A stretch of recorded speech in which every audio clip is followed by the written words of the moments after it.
शत्रुओं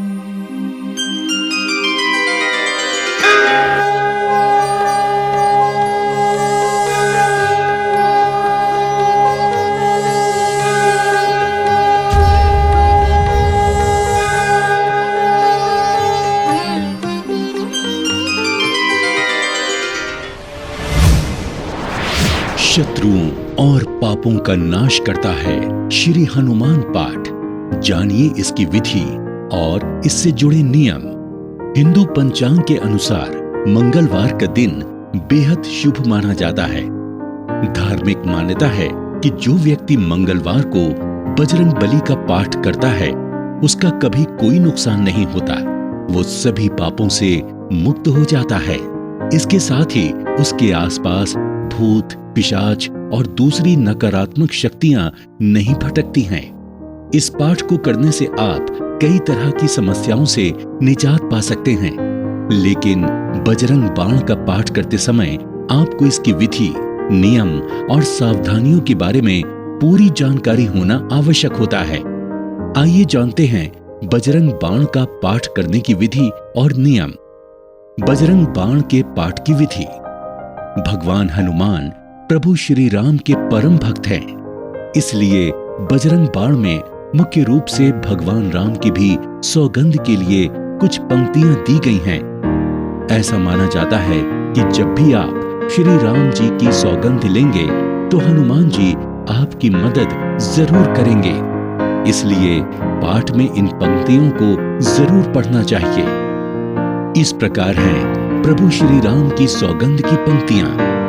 भूत प्रेत पिशाच निशाचर, अगिन बेताल काल मारी मर इन्हें मारू, तो ही सपत राम की, राखू नाथ मर्याद नाम की, जनक सुता हरिदास कहावाओ, ताकि सपत विलंब न लावाओ, उठू उठू चलू तो ही राम दुहाई, पाए परौं कर जोरी मनाई।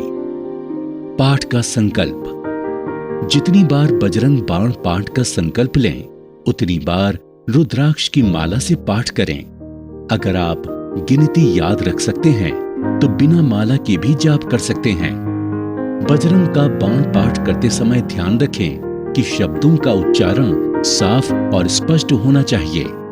अगर आप किसी विशेष मनोकामना की पूर्ति के लिए बजरंग बाण का पाठ कर रहे हैं तो कम से कम 41 दिनों तक ये पाठ नियम पूर्वक करें।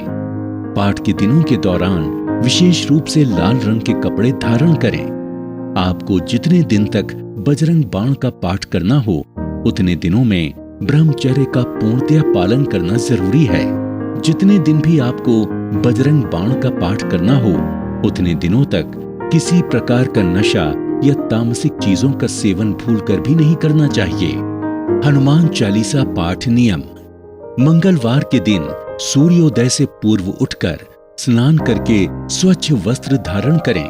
पूजा स्थान पर भगवान हनुमान जी की मूर्ति स्थापित करें। हनुमान चालीसा पाठ से पहले सर्वप्रथम गणेश जी की आराधना करें। ओम गणपतये नमो नमः, श्री सिद्धि विनायक नमो नमः, अष्ट विनायक नमो नमः, गणपति बप्पा मोरया। इसके बाद भगवान राम और माता सीता का ध्यान करें। उसके बाद हनुमान जी को प्रणाम करके हनुमान चालीसा पाठ का संकल्प लें। हनुमान जी को फूल अर्पित करें और उनके समक्ष धूप दीप जलाएं। कुश से बना आसन बिछाएं और उस पर बैठकर हनुमान चालीसा का पाठ आरंभ करें। पाठ पूर्ण हो जाने के बाद भगवान राम का स्मरण करें और कीर्तन करें। हनुमान जी को प्रसाद के रूप में चूरमा, लड्डू और अन्य मौसमी फल आदि अर्पित कर सकते हैं। इन स्थितियों में कभी भूल कर भी ना करें बजरंग बाण का पाठ। कभी किसी का बुरा करने की कामना के साथ बजरंग बाण का पाठ नहीं करना चाहिए। धन, ऐश्वर्य या किसी भी भौतिक इच्छा की पूर्ति के लिए बजरंग बाण का पाठ नहीं करना चाहिए। किसी भी अनैतिक कार्य की पूर्ति के लिए या फिर किसी से विवाद की स्थिति में विजय पाने के लिए बजरंग बाण का पाठ नहीं करना चाहिए। कर्म करना जीवन में बहुत आवश्यक होता है, इसलिए बिना प्रयास के ही किसी कार्य में सफलता पाने के उद्देश्य से बजरंग बाण का पाठ ना करें। बजरंग का बाण पाठ करते समय ध्यान रखें कि शब्दों का उच्चारण साफ और स्पष्ट होना चाहिए। इस पाठ को करने से आप कई तरह की समस्याओं से निजात पा सकते हैं।